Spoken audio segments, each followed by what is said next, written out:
গাছে দুটো জবা ফুল ফুটেছে, এইবার বেলপাতা তুলবো, তুললেই হয়ে যাচ্ছে।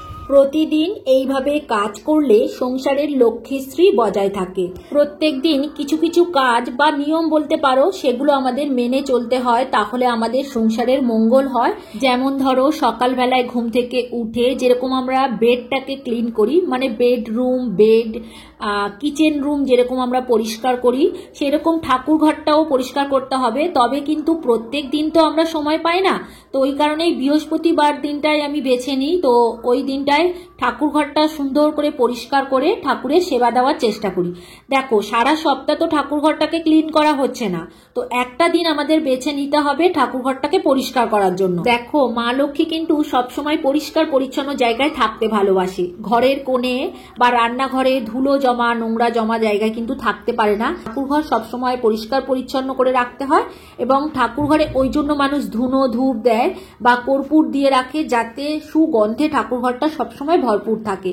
তাতে কি হয়, বাড়িতে একটা পজিটিভিটি কাজ করে।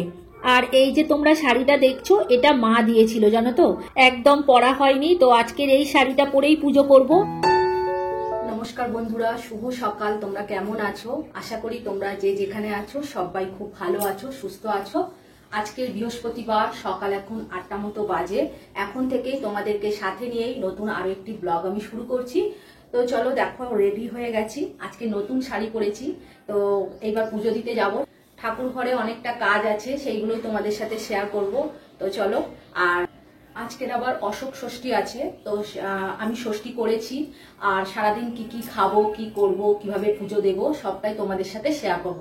তো চলো এখন ঠাকুর ঘরে যাই। এখন দেখো ঠাকুর ঘরটা মুছে নিচ্ছি, তো এরপরে পাখাটা ছেড়ে দেবো, ঠাকুর ঘরটা শুকাবে। আর ততক্ষণাৎ আমি বাসন টাসনগুলো গুছিয়ে নেব, কেননা ওদিকে বর্মশাই ঠাকুর ঘর একবার মুছে দিয়েছে, আবারও আমি মুছছি। আজকের আবার বর্মশাই বাসনও মেজে ধুচ্ছে, আর ততক্ষণাৎ আমি এদিকে ঠাকুর ঘরটা মুছে নিচ্ছি। তোমরা তো জানো বর্মশাই আমাকে অনেকটাই হেল্প করে দেয়, কেননা আমি সবটা পেরে উঠি না জানো তো। অনেকটা সকালবেলায় উঠেছি, তাও সংসারের কাজ, তারপরে এদিকে রান্নাও সেরে নিয়েছি, কেননা ও তো আবার বের হবে, ছেলে বাবা ওরা খাবে। তো ওই কারণে ওদের 3 জনের জন্য আমি নিরামিষ রান্না করেছি, তো সেগুলো গুছিয়ে তারপরে আমার আসতে একটু দেরি হয়ে গেছে। বেলগাছে জল দিচ্ছ? হ্যাঁ, বেলগাছে জল দিয়ে দিলাম। বেলপাতা এখনো তোলা হয়নি, এইবার তুলবো। এটা মনসা গাছ? হ্যাঁ, মনসা গাছ আছে, তুলসী গাছ আছে, মানি প্ল্যান্ট গাছ আছে। এখানে ছোট ছোট তুলসী পাতা বেরিয়েছে, মানে তুলসী গাছ বেরিয়েছে, সরি। তুমি আজ নতুন শাড়ি পরেছো, কি ব্যাপার? তো এই শাড়িটা না অনেকদিন ধরে বাড়িতে রয়েছে, মানে খুব গরম লাগার মতো শাড়ি, মানে করকরে টাইপের, ওই জন্য বাড়িতে পরে নিচ্ছি, বাইরে পরে যাওয়া যাবে না। এটা আমার মা দিয়েছিল অনেকদিন আগে, আমি পরতাম না, খুব মানে কষ্ট হবে বলে বাইরে। এখন ঘরে বসে বসে পুজো করব, কোনো কষ্ট হবে না, ওই কারণে পরে পুজো করব। তো এই দেখো আমার ঝুড়িটা কোথায় রেখে দিয়েছি, ফুলের ঝুড়ি।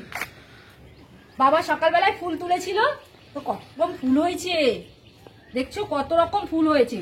2 রকম টগর ফুল আছে, জবা ফুল আছে 2 রকম, তারপরে নীলকণ্ঠ ফুল আছে দেখছো, থোকো নীলকণ্ঠ ফুল, আবার এমনি নীলকণ্ঠ ফুলও আছে। তো এইবার জবা ফুল তুলে নেব। আজকের গাছে 2টো জবা ফুল ফুটেছে, এইবার বেলপাতা তুলবো, তুললেই হয়ে যাবে। ছোট ছোট পাতা বেরিয়েছে, গাছটার বয়স বেশি তো ওই কারণে। 10 বছর হয়ে গেল গাছটা। হ্যাঁ, তো একটা বন্ধু আমাকে বলেছিল এই ফল হয়নি, এই গাছে পুজো করতে নেই, কিন্তু দেখো অনেক বছর হয়ে গেছে তো পুজো করতে আছে। নয়নতারা ফুলগুলো নিচ্ছ না? ভুলে গেছিলাম, আবার তুলে নিচ্ছি। অনেকগুলো ফুটেছে।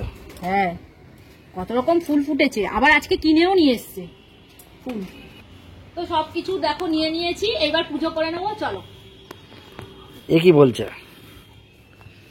চলো এইবার পুজো সেরে নিই। দেখো সবকিছু রেডি করে নিয়ে নিয়েছি, তবে আমি নিয়েছি বলবো না, বর্মশাই কিন্তু সবকিছু জোগাড় করে দিয়েছে। আম পাতা, দুর্ব, তুলসী পাতা সবও তুলে দিয়েছে। তো এইবার আমি পুজো সেরে নেব। কালকে কিছুটা ফল নিয়ে এসছে, সেগুলো দেখো এখনো ঢালা হয়নি, আঙুরগুলো তো বের করে নিলাম। এই যা গরম পড়েছে, মানে আঙুর যদি প্লাস্টিকে থাকে তাহলে বেশিরভাগটাই নষ্ট হয়ে যায়, তো ওই কারণে দেখো আমি ঢেলে নিলাম। এইবার যতটা পুজো করতে লাগবে নিয়ে নেব, বাকিটা গুছিয়ে রেখে দেবো, কেননা আবার দিতে হবে আর কি, সন্ধেবেলায় দেব। এবং প্রত্যেকদিন আমাদের ফল দিয়েই পুজো করা হয়। আর যাই হোক, দেখো এখন আমি মালাও বের করে নিয়েছি, একটু গঙ্গা জল দিয়ে নিচ্ছি। তো তো পুজো করার সময় আমি সব কিছু কিন্তু হাতের ধারে গুছিয়ে নিই, আর সবকিছু একটু গঙ্গা জল দিয়ে নিই, কেননা কোথা থেকে আসে তার তো ঠিক নেই। আর ফুলগুলো ধোয়া যায় না, তবু ফল ধুয়ে দেওয়া যায়, কিন্তু ফুল ধুলে না নষ্ট হয়ে যায়। তো যাই হোক, আজকে ঠাকুর ঘরের কিছু কিছু টিপস তোমাদের সাথে শেয়ার করব। এখন ঠাকুর ঘরের আসনটা পাল্টে দেব, তো ওই কারণে ঠাকুরগুলো সব নিচে নামিয়ে আসনটা পাল্টে আবার ঠাকুরগুলো সাজিয়ে দেব। আজকে ঠাকুরের আসনগুলো পাল্টাবো বলে একটু হাতে সময় নিয়েই ঠাকুর ঘরে এসেছি, কেননা এগুলো করতে তো বেশ অনেকটা সময় লাগে। তো ওই কারণে সকাল সকাল উঠে রান্না টান্না সেরে আমি ঠাকুর ঘরে এসেছি। তো এখন থেকে প্রায় 2-3 ঘন্টা আমার সময় লেগেই যাবে, আর এমনিতেই পুজো করতে আমার বেশ অনেকটা সময় লেগে যায়। আমার ছেলে বলে, মা তুমি ঠাকুর ঘরে ঢুকলে আর বের হও না। আজকের ভয়েসের প্রবলেম হচ্ছে, তোমরা বুঝতে পারছো, তো কিছু করার নেই, কি করব বলো। এখানে তো হরিনাম হচ্ছে, তো ওই কারণে আমার ভয়েসটার একটু প্রবলেম হয়ে যাচ্ছে, ভয়েসটা এসে যাচ্ছে আর কি। তো যাই হোক, এখন সিংহাসনটা পরিষ্কার করে নিচ্ছি। একটা ছোট্ট রুমাল আছে, সেইটা ভিজিয়ে নিয়েছি, নিয়ে সিংহাসনটা ভালো করে মুছে নিলাম। ঠাকুর ঘরের জন্য অনেকগুলো তোয়ালে আছে, ঠাকুরের বস্ত্র আছে, তো সেগুলো রাখার জন্য না একটা ট্যাঙ্কি কেনা হয়েছে, আমার শ্বশুরমশাই কিনে এনেছে আর কি। তো সেটা তোমাদের এই ব্লগে দেখাতে পারলাম না, পরের ব্লগে কিন্তু আমি নিশ্চয়ই দেখাবো। আর ঠাকুর ঘরের খুব ছোট ছোট জিনিস হয় তো, তোয়ালে, রুমাল, ঠাকুরের বস্ত্র, তো ওর মধ্যে আমি রেখে দিই, ওই টাঙ্কিটার মধ্যে রেখে দিই। আর ঠাকুরের গয়নাগাটিগুলো একটা কৌটোর মধ্যে রেখে দিই। তবে আজকের আর ঠাকুরের বস্ত্র পাল্টাবো না, আর গয়নাগাটিও পাল্টাবো না। তো চলো এইবার আরো একটা টিপস তোমাদের সাথে শেয়ার করব। এখানে একটা বালতি দেখছো, এটার মধ্যে ঠাকুরের প্রসাদের জিনিসগুলো রেখেছিলাম। তো অনেকটা বেশি বেশি করে আনলে তো আমরা এই বালতির মধ্যে রেখে দিই, কেননা বাইরে রাখলে পোকামাকড় মুখ দিতে পারে, তো ওই কারণে এই বালতিটার মধ্যে রেখে ঢাকা দিয়ে দিই। আর এখন দেখো বের করে নিচ্ছি, এটা 2 সপ্তাহ মতো চলবে।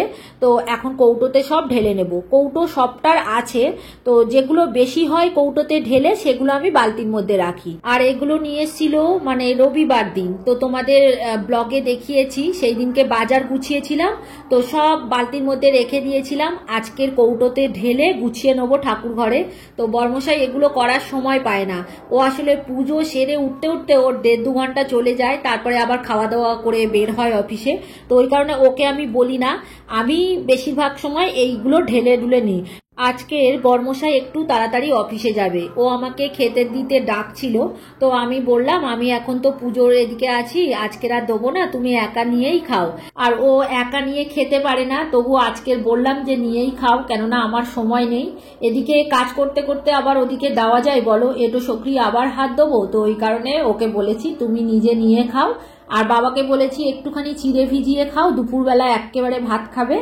আর ছেলে সাঁতার করে এসে বনভিটা খেয়ে এখন ঘুমাচ্ছে। সকালবেলা ঘুম থেকে উঠেই না বাসি কাজ সেরে প্রথমে আমি চিন্তা করি ওরা কি খাবে। সকালবেলায় যদি ওদের খাবারটা করে দিই তো আমার সারাদিনের মতো চিন্তামুক্ত হয়ে যায়। ওই কারণে ওদের সকালবেলা আমি রান্নাটা করে দিই। ছেলে মাঝে মাঝে সকালবেলায় ভাত খেয়ে নেয়, মাঝে মাঝে আবার খায় না। আর বাবা তো একদমই খেতে চায় না, ওই চিড়ে, ছাতু, রুটি এইগুলো খায়। আর বর্মশাই একেবারে খেয়ে বেরিয়ে যায়। তো যাই হোক, আজকে 3 জনের জন্য চিন্তা আমার নেই। তো এখন আমি মন দিয়ে শান্তি করে পুজো করতে পারবো। আর এদিকে দেখো প্রসাদগুলো এক এক করে ঢেলে নিচ্ছি, আজকে আর ধরছেও না। এতটা চিড়ে বাতাসা আনা হয়েছে, কিছুটা থেকে যাবে, ওটা আবার বালতিতে রাখতে হবে। এদিকে দেখো খেজুরটাও রয়েছে, এখনো ঢালা হয়নি। আগেকার খেজুর ছিল, সেইগুলোও পুজো দিচ্ছিল।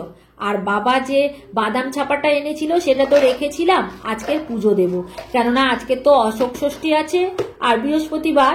আর তাছাড়া দেখো কাজু কিশমিশ আনা হয়েছে, সেটাও ঢেলে নিলাম।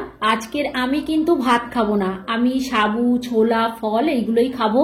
সাবু, ছোলা কালকের ভিজিয়ে দিয়েছি, আর আজকের যা ফল পুজোতে দেব সেইগুলোই খাবো। এখন সমস্ত প্রসাদ আমার ঢালা হয়ে গেছে, এখানে 6টা কৌটো হয়েছে, আর এক্সট্রা কিছুটা আছে। তো এগুলো বালতির মধ্যে আমি রেখে দেব, যাতে না পোকামাকড় নষ্ট করে দেয়। তো এটা এখন 2 সপ্তাহ মতো থাকবে, তো ওই কারণে আমি বালতির মধ্যে রেখে বালতির মুখটা ঢাকা দিয়ে দেব।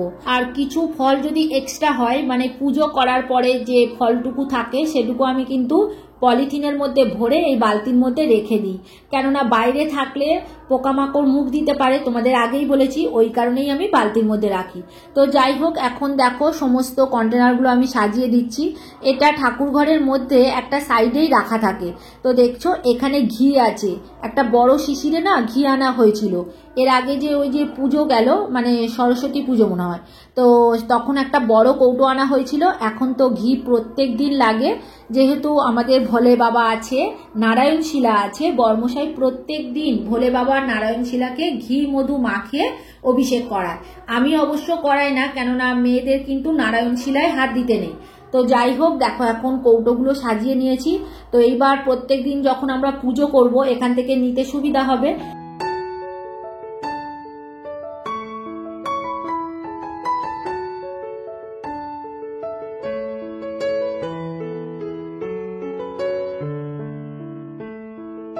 মালাগুলো দিয়ে এত সেন্ট বেরোচ্ছে, মানে আজকে ঠাকুর ঘরটা পুরো মানে সেন্টে পুরো ভরে গেছে। এটা কি ফুল থেকেই সেন্টটা বেরোচ্ছে, মানে ফুলের গন্ধটা আমি পাচ্ছি, নাকি এটাতে সেন্ট মারা আছে আমি বুঝতে পারছি না।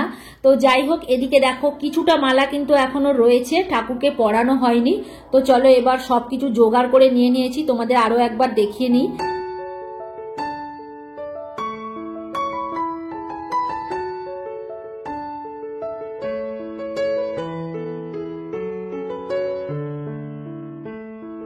এখন দেখো ফল কেটে ডালা রেডি করে নিয়েছি। এইবার জল দিয়ে দিয়েছি, তারপরে ডালা ধরে ঠাকুরকে দিয়ে দেবো। তারপরে ঠাকুরের আরতি করব, মন্ত্র পাঠ করব। তো তারপরে আমার পুজো কমপ্লিট হয়ে যাবে। আর আজকে সব ফল কিন্তু দিতে পারিনি, দেখো প্লেট তাও ভরে গেছে। আর কত দেবো বলো, তরমুজের একটুখানি তুলে নিয়ে দিয়েছি, আর বাকি তরমুজ রেখে দিয়েছি। আর এখন যা গরম পড়ছে, তরমুজ কেটে কিন্তু রাখা যায় না, তো কেটেই সঙ্গে সঙ্গে খেয়ে নিতে হবে, তা না হলে ফ্রিজে রাখতে হবে। আর ঠাকুর ঘরের জিনিস তো আমি ফ্রিজে রাখি না, ওই কারণে অর্ধেকটা ঠাকুর ঘরে রেখেছি আর অর্ধেকটা নিচে নিয়ে চলে গেছি। ওটা নিয়ে এখন ফ্রিজে রাখবো, বর্মশাই সন্ধ্যেবেলায় এলে ওটা কেটে কুটে সবাইকে দিয়ে দেবো। তো সন্ধ্যেবেলা টিফিনও হয়ে যাবে আর পেটটাও ঠান্ডা করবে। আর এখন তরমুজ দই এগুলো খাওয়া ভালো, কেননা প্রচন্ড গরম পড়ছে, তো এগুলো খেলে পেট ঠান্ডা করবে আর গরমের হাত থেকে রেহাই পাওয়া যাবে বিশেষ করে আর কি।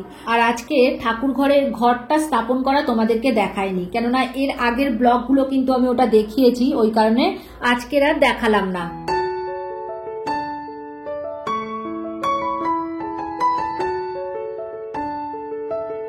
কবিতার কথা থেকে দিদিভাই লিখেছে, দিদিভাই রান্নাঘর মুছে ভাত বসালে অপরাজিতা ফুলগুলো সুন্দর, সত্যি একটু বুদ্ধি করে মাসকাবাড়ি বাজারগুলো করলে অনেক টাকা বেঁচে যায়। আর রাখির ছোট্ট সংসার থেকে লিখেছে, অনেক সুন্দর লাগছে দিদিভাই ভিডিওটা। আর কল্পকথা থেকে লিখেছে, খুব ভালো ভিডিও শেয়ার করলে বন্ধু। আর কল্যাণিয়া মায়ের রন্ধনশালা থেকে দিদিভাই লিখেছে, পরিষ্কার পরিচ্ছন্ন করে নিলে খুব সুন্দর, বাজার হাট ভালো করে গুছিয়ে নিলে খুব সুন্দর একটা ভিডিও শেয়ার করেছো, ভালো থেকো। তোমাদের প্রত্যেককে অসংখ্য অসংখ্য ধন্যবাদ গো।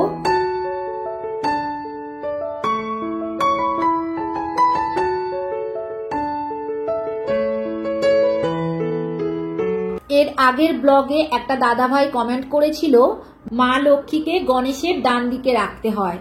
আসলে আমাদের যে সিংহাসনটা আছে জায়গাটা খুবই কম। এই সাইডে দেখো রাধা কৃষ্ণ আছে, মিডিলে মা লক্ষ্মী আছে, আর মা লক্ষ্মীর ডান দিকে গণেশ আছে। মা লক্ষ্মীকে যদি আমরা ধারে করে দিই তাহলে কিন্তু ঘরটা মা লক্ষ্মীর সামনাসামনি রাখতে পারবো না। তো ওই কারণেই মা লক্ষ্মীকে মিডিলে রেখেছি এবং সামনেই ঘরটা পেতেছি। তো আমাদের এখানে কিচ্ছু করার নেই, কেননা জায়গা তো খুবই কম, তোমরা তো বুঝতে পারছো। মা লক্ষ্মীর ঘর সবসময় মা লক্ষ্মীর সামনেই পাততে হয়। তো যাই হোক, কমেন্ট করার জন্য তোমাকে অসংখ্য অসংখ্য ধন্যবাদ। আর সুস্মিতা দাস মহারানা দিদিভাই কমেন্ট করেছে, অনেক বাজার করেছো কিন্তু আজকের। আর লিখেছে, আসলে কি বলতো, তুমি এতদিন কাজ করছো, এত পরিশ্রম করছো, তার ফল যদি এতদিন না পাও তাহলে একটু কষ্ট তো লাগবেই, তাই না? ঠিকই বলেছো দিদি ভাই, এত কষ্ট করছি তাও তো ফল পাচ্ছি না। তো দেখা যাক কবে কি হয়। আমি খুব ঈশ্বরের উপর বিশ্বাসী, তো আমি সব সময় ঈশ্বরের উপর ভরসা করি। তো উনি যা করছে সব মঙ্গলের জন্য করছে এবং ভালোর জন্য করছে। হয়তো আমি এখনো পাওয়ার যোগ্য না, তাই আমি পাচ্ছি না। তবে একদিন ঠিক পাবো, এই আশা নিয়ে আমি কাজ করতে থাকি। ঈশ্বর ঠিক একদিন আমার মুখ তুলে তাকাবে। তো যাই হোক, এখন দেখো পুজো কমপ্লিট হয়ে গেছে, গুরুমন্ত্র জপ করে নিয়েছি আর আরতিও করে নিয়েছি। এইবার দরজা বন্ধ করে দেবো, দিয়ে ওই 10-15 মিনিট মতো ওয়েট করব, তারপরে প্রসাদ তুলবো। তো এখানে প্রচন্ড গরম, জানো তো, পাখা চলে তাও গরম লাগে। আজকের না ঘন্টা বাজায়নি, কারণ আমি বৃহস্পতিবার করে ঘন্টা বাজাই না, এমনি আরতি করে নিই আর শাঁখ বাজালেই হয়ে যায়।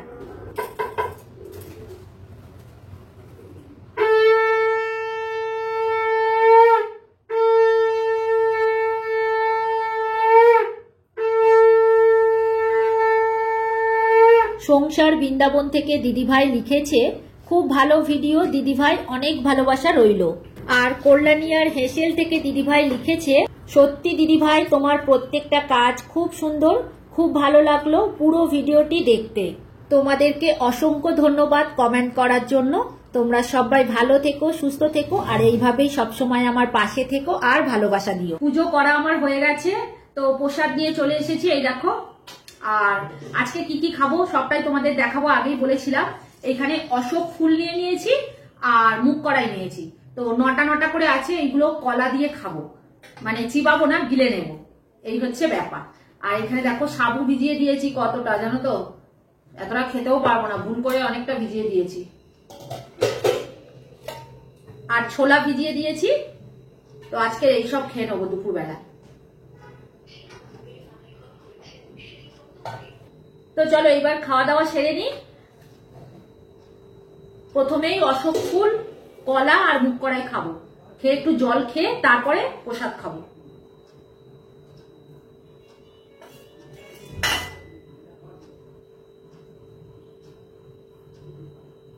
কলার মধ্যে করে খাবো, টুক করে গিলে নেবো জল দিয়ে।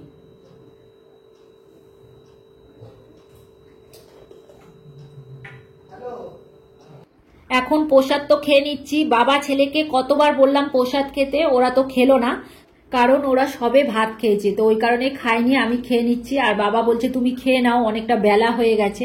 আর আজকের পুজো করতে না বেশ বেলা হয়ে গেছে আমার, তো ঠাকুর ঘরে অনেকটা এক্সট্রা কাজও করেছি, তোমরা তো দেখলে, তো ওই কারণেই একটু দেরি হয়ে গেছে আর কি। তো যাই হোক, আজকের ভিডিও আর বড় করব না, এখানেই শেষ করব। তোমরা সবাই খুব খুব ভালো থেকো গো। যারা নতুন বন্ধু হয়ে আমার এই ভিডিওটা দেখছো, তাদের আমার পাশে থাকার জন্য অনুরোধ করছি। আর যারা পুরনো বন্ধু হয়ে আমার পাশে আছো, তাদেরকে অসংখ্য অসংখ্য ধন্যবাদ আর অনেক অনেক ভালোবাসা রইল গো। আর হ্যাঁ, ভিডিওটা কোথাও যদি তোমাদের একটুও ভালো লেগে থাকে, তাহলে একটা লাইক করে দিও। আজকের ভিডিও এখানেই শেষ করলাম, এবার দেখা হবে পরের ভিডিওতে।